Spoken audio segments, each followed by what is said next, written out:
오늘 우리에게 주실 하나님의 말씀은 열왕기하 4장 1절에서 7절 말씀입니다. 열왕기하 4장 1절에서 7절 말씀. 하나님의 말씀을 봉독하겠습니다. 선지자의 제자들의 아내 중에 한 여인이 엘리사에게 부르짖어 이르되 당신의 종 나의 남편이 이미 죽었는데 당신의 종이 여호와를 경외한 줄을 당신이 아시는 바이니이다. 이제 빚준 사람이 와서 나의 두 아이를 데려가 그의 종을 삼고자 하나이다 하니 엘리사가 그에게 이르되 내가 너를 위하여 어떻게 하랴? 내 집에 무엇이 있는지 내게 말하라. 그가 이르되 계집종의 집에 기름 한 그릇 외에는 아무것도 없나이다 하니 이르되 너는 밖에 나가서 모든 이웃에게 그릇을 빌리라. 빈 그릇을 빌리되 조금 빌리지 말고 너는 내 두 아들과 함께 들어가서 문을 닫고 그 모든 그릇에 기름을 부어서 차는 대로 옮겨 놓으라 하니라. 여인이 물러가서 그의 두 아들과 함께 문을 닫은 후에 그들은 그릇을 그에게로 가져오고 그는 부었더니 그릇에 다 찬지라. 여인이 아들에게 이르되 또 그릇을 내게로 가져오라 하니 아들이 이르되 다른 그릇이 없나이다 하니 기름이 곧 그쳤더라. 그 여인이 하나님의 사람에게로 나아가서 말하니 그가 이르되 너는 가서 기름을 팔아 빚을 갚고 남은 것으로 너와 내 두 아들이 생활하라 하였더라. 아멘.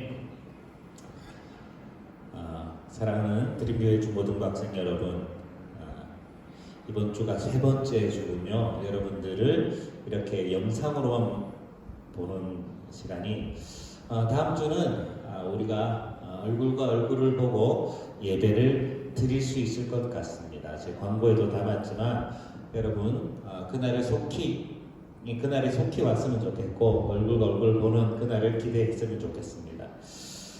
오늘 말씀을 다 같이 보고자 합니다. 오늘 말씀은 엘리사 선지자의 그 행적 가운데 이적을 베풀었던 행적이 나오는 부분입니다. 엘리사와 엘리야의 관계를 제가 말씀을 한번 드렸었죠. 엘리야도 하나님의 능력을 많이 받은 사람이지만 엘리사는 엘리야의 기적을 그 역사의 2배, 성령의 인자함의 2배 이상을 원했죠. 그런데 그 2배 이상 임했다는 것들이 이제 하나씩 드러나는 장면입니다. 오늘 본문에 나오는 사람들이 있습니다. 누구냐? 엘리사가 같이 신학교를 같이 만들었다 그랬잖아요. 그 엘리사와 같이 선지자의 역할을 감당했던 신학생들 중에 한 사람, 그 한 사람의 부인과 아들에 관련된 얘기입니다. 같이 열심히 하나님의 일을 하다가 그만 세상을 떠나게 된 사람이죠. 근데 그 사람이 혼자 있었던 게 아니라 부인과 아들 둘을 남기고 그 세상을 떠나게 됐습니다. 굉장히 안타까운 일이죠. 그런데 더 안타까운 일이 생겼습니다. 그분이 생업에 열심히 이렇게 하면 좋겠지만 생업에 일을 잘 감당하지 못했을 수도 있습니다. 왜냐하면 하나님이 일을 하는 것과 그리고 가정을 돌보는 일이 다 같이 진행되지 못할 수 있어요. 그래서 소홀히 했을 수도 있습니다. 구체적으로 나와 있지는 않지만 이 선지자가 가정의 여러 가지 일들을 해결하지 못한 채 세상을 떠나게 됐다는 얘기입니다. 그러니까 많은 빚을 지게 됐죠. 그 많은 빚을 지고 죽게 되었는데 그러면 그 남은 사람들이 그 빚을 그대로 상속받게 됩니다. 이런 경우가 많습니다. 제가 예전에 월드비전에 관련됐던 영상을 본 적이 있는데 한 4살, 5살 아이들이 채석장 같은 데 있죠? 채석장 같은 데서 돌을 나르고 있는 모습이 나오는 거예요. 이 영상 가운데. 깜짝 놀랐죠. 이게 왜 저 어린아이가 저렇게 돌을 나르고 있을까? 그리고 막 어른들한테 혼나요. 똑바로 안 한다고. 5살, 6살 때 정말 어린아이입니다. 근데 그 이유가 뭐냐? 자기 위에 세대, 그러니까 할아버지 할머니 때부터 이어온 빚이 그대로 내려온 거예요. 근데 빚이라는 게 어떻습니까? 아무런 거 없이 그냥 그대로 내려오는 것이 아니라 뭐가 붙어요? 이자가 붙어서 내려옵니다. 그러니까 봉디에 봉디를 이자로 내려오기 때문에 그 후손들은 그 빚을 탈출할 수가 없는 거예요. 그러니까 정말 어린 꼬마들까지 노동의 현장에 투입될 수밖에 없는 거죠. 일종의 노예입니다. 지금도 여전히 그런 노예 같은 생활을 하는 사람들이 참 많습니다. 월드비전이나 컴패션이나 여러 가지 자선단체들이 그런 문제를 해결하기 위해서 많이 애를 쓰고 있는 장면을 광고로 본 적이 있습니다. 근데 오늘 본문에도 이와 비슷한 장면이 나오죠. 아버지가 진 빚이 그대로 이어져서 아들 둘한테 가게 된 겁니다. 그러니까 그 아들 둘이 어떻게 되느냐? 노예로 팔리게 되는 거죠. 끔찍한 일이 생긴 겁니다. 이 두 아들의 나이가 나와 있진 않는데 심부름을 할 정도니까 아마 적어도 한 초등학생 10살 미만, 10살 내외의 아이들이 아닐까 이 생각을 해봅니다만 이 아이들이 노예로 팔릴 정도로 심각한 재산의 문제가 재정적인 문제가 생겼다는 얘기입니다. 이 어머니가 생각했을 때 너무 암담하잖아요. 사람들이 찾아와서 이 두 아이를 내가 노예로 끌고 갈 테니까 빨리 빚을 갚아. 안 그러면 이 두 아이를 노예로 데려갈 거야. 이렇게 위협하니 얼마나 무섭고 얼마나 걱정이 되고 그 삶이 얼마나 비참했겠습니까? 근데 생각나던 사람이 있습니다. 떠올랐던 사람, 하나님의 종 엘리사가 있지. 그 엘리사 선지자를 만나야 되겠다 라고 마음을 먹고 엘리사 선지자를 찾아온 겁니다.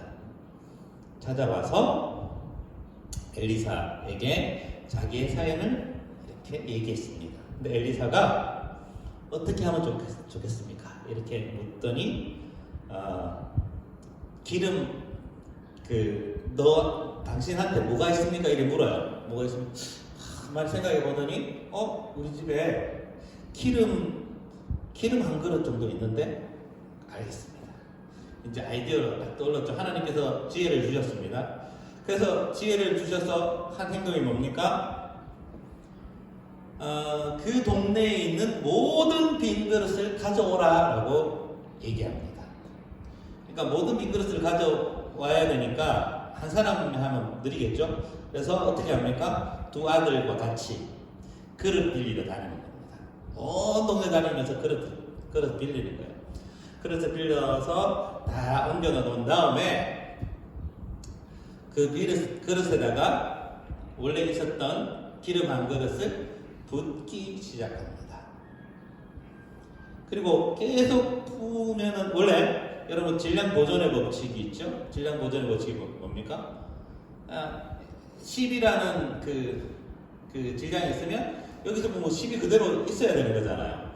근데 특이한 일이 벌어졌죠? 질량 보존의 법칙이 파괴된 겁니다. 질량이 보존이 아니라 질량이 배가 된 겁니다. 계속 부었더니 기름이 그릇마다 차고 넘치기 시작합니다. 그릇마다. 그러니까 온 동네 그릇을 빌려왔기 때문에 거기에 있는 기름이 얼마나 많이 늘어났겠습니까? 생각해 보세요. 여러분들이 가지고 있는 그릇에 기름을 다 담는다 하더라도 그 기름이 얼마나 많을까? 여기서 말하는 기름은 우리가 말하는 석유나 석유나 흡연료 같은 게 아니라 올리브유입니다. 올리브유가 뭐죠? 올리브유는 요리할 때도 쓰고 상처를 치유할 때도 쓰고 올리브유가 쓰여지는 곳이 참 많습니다. 근데 여러분 올리브유가 굉장히 귀하고 그리고 필수품입니다. 특히 지중해 근황에는 올리브유에 대한 에피소드가 있습니다. 저는 그리스 여행을 제가 한번 간 적이 있습니다. 신혼여행으로 간 적이 있는데 제가 파스타나 파스타나 스파게티 같은 걸 썩 좋아하는 편이 아니에요. 근데 지중해를 가면 이 파스타 스파게티를 안 먹을 수 없잖아요. 그래서 먹게 됐습니다. 그런데 그리스에서 처음 먹었던 그 파스타가 생각납니다. 제가 먹었던 파스타, 스파게티 가운데 최고로 맛있는 스파게티였습니다. 이런 맛있는 게 어디 있냐 생각하고, 아니 내가 이때까지 먹었던 건 뭐지? 화가 났어요. 내가 한국에서 먹었던 스파게티는 왜 이 모양이었지? 이런 생각이 들고, 아니 여기 도대체 이렇게 맛있을 수가 있지? 이렇게 생각했습니다. 그리고 거기서 하는 파스타가 비싸지 않아요. 우리로 치면 뭐 김밥 천국 같은 그런 가게예요. 흔한데 그런 가게에 가서 먹었는데 너무 맛있었습니다. 그리고 계속 생각나요. 그리고 양도 굉장히 많이 줍니다. 여러분 그리스 여행을 가시게 되면 꼭 기억하십시오. 음식이 굉장히 양이 많이 나옵니다. 우리는 스파게티 집 가면 스파게티가 어느 정도 합니까? 이만큼 나오잖아요. 많아봐요. 많아 그러세요. 이렇게 한 번 탁 감아서 나오죠. 근데요, 그리스에 먹었던 그 스파게티는 큰 플레이트, 납작한 플레이트. 제가 얼핏 잡아도 피자 알 사이즈보다 큰 정도 그릇에 꽉 차서 나옵니다. 스파게티가. 근데 그 스파게티의 맛이 정말 맛있었습니다. 그러면 도대체 이 스파게티는 이렇게 맛있고 왜 저 스파게티는 맛이 없습니까? 라고 그 관련된 사람들한테 물어봤어요. 요리사들한테. 네, 제가 알고 있는. 물어봤더니 그 차이가 뭐냐? 올리브유랍니다. 올리브유를 어떤 것을 쓰느냐에 따라서 그 맛이 너무 다르다는 얘기입니다. 제가 먹었던 그 올리브유는 지중해 산 올리브유인데 정말 그 가짜서 올린 올리브유 있죠. 근데 그 올리브유를 쓴답니다. 그리고 그 사람들은 좋은 걸 먼저 쓰고 별로 좋지 않은 것을 수출한다는 경향이 있죠. 그러니까 우리가 먹는 올리브유는 그렇게 좋은 올리브유가 아닌 거예요. 그러니까 올리브유가 굉장히 중요합니다. 지중해 사람들한테 올리브유는 생활 필수품이었습니다. 오늘 이스라엘도 마찬가지입니다. 이스라엘도 이 올리브유로 굉장히 많은 것을 해요. 이 올리브유가 자기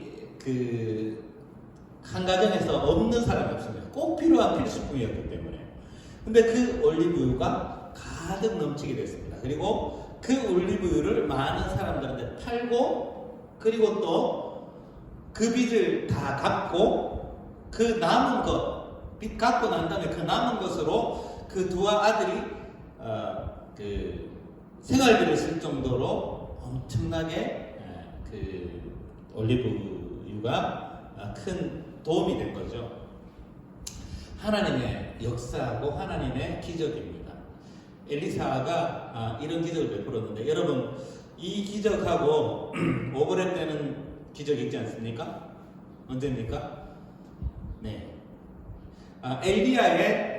엘리야가 사르밧 과부를 만났을 때 이 비슷한 기적이 났습니다. 근데 거기에는 뭐가 있었습니까? 가루그릇에도 가루그릇이 차고 넘치지 않았고, 그 기름그릇도 차고 넘치지 않았고, 거기에 가루그릇이 더 포함되어 있죠. 하나님의 사람이 간 곳에는 기적이 일어난다는 것을 보여줍니다. 기적이 일어났습니다. 하나님을 경외하고 하나님의 말씀이 전해지기 직전에 일어난 일들입니다. 사르밧 과부를 만났던 엘리야가 그 이후에 무슨 일이 일어났습니까? 네, 갈멜산에서 놀라운 일들이 일어났죠. 갈멜산에서 그 바알 선지자, 아세라 선지자들을 다 무찔렀던 이적이 일어납니다. 근데 이 엘리사는 이런 이적을 더 많이 베풀게 됩니다. 엘리야는 그 이적을 베풀고 또 그 큰 대적을 했지만, 엘리사는요, 이 과부의 기름 사건 이후로 계속 기적을 만들어냅니다. 앞으로도 보게 됐지만 수넴 여인을 만나서 기적을 베풀고, 나아만 장군과도 만나서 기적을 베풀고, 그리고 또 앞으로 이적이 굉장히 많이 일어납니다. 그 아람 군대도 무찌르고. 그러니까 하나님께서 함께 하셨을 때 일어나는 일들 가운데 첫 번째 스타트가 오늘 기름그릇 사건이 됩니다. 저는 이 기름그릇이 이거라고 봅니다. 기름그릇은 우리가 가지고 있는 최소한의 섬김의 태도입니다. 이 과부가 그릇 하나에 그 기름이 있다는 것을 그 엘리사에게 알리는 순간 하나님께서 이를 들어 쓰시잖아요. 여러분들의 재능도 마찬가지입니다. 여러분들이 하나님께 드리려는 그 정성 그리고 애쓰는 것, 노력 이것들이 작게 보이잖아요. 그런데 그것이 놀랍게 크게 역사하게 된다는 사실입니다. 저도 여러분 나이 때를 생각해 보면 저는 하나님을 잘 섬기고 싶었어요. 하나님을 정말 잘 따라가고 싶었고 예수님의 제자가 되고 싶었습니다. 근데 그 마음이 저를 여기까지 이끌어 왔습니다. 작은 정성, 작은 다짐, 작은 소망을 하나님께서 들어주실 때에 놀랍게 쓰실 수 있다는 사실입니다. 여러분들 한 사람 한 사람이 다 이런 기름 그릇 하나는 다 갖고 있어요. 이 찢어지게 가난했던 이 과부에게조차 기름 그릇이 있었지 않습니까? 여러분들은 가진 것이 이 과부보다는 많을 것 같은데요. 그 작은 것들을 하나님께 드리고자 애쓰시기 바랍니다. 그럴 때 기적이 일어납니다. 주님, 내가 이것을 드리고 싶습니다. 내가 이걸 드릴래요. 주님, 받아주세요. 이런 마음을 가지면 하나님께서 잊지 않으시고 그 작은 마음을 들어 쓰십니다. 여러분, 그것이 무엇이 됐든 간에 하나님께 드리십시오. 물고기 2마리와 보리떡 5개로 기적을 베풀어 주셨잖아요. 작은 정성이 놀라운 이적을 만들어냅니다. 과부의 2 랩돈이 예수님의 마음을 움직였듯이 여러분들의 작은 헌신이 하나님의 보좌를 움직입니다. 여러분, 하나님의 보좌를 움직이시는 정성을 주님께 바치시기를 바랍니다. 기도합니다. 하나님 아버지 감사드립니다. 오늘 말씀을 통해 은혜를 주셨는데 과부의 작은 정성을 보셨던 그 주님께서 우리의 작은 정성을 기뻐 여겨주시고 우리가 주님께 드릴 때에 기쁨으로 주님께 드릴 수 있는 마음을 허락하여 주시옵소서. 예수님 이름으로 기도합니다.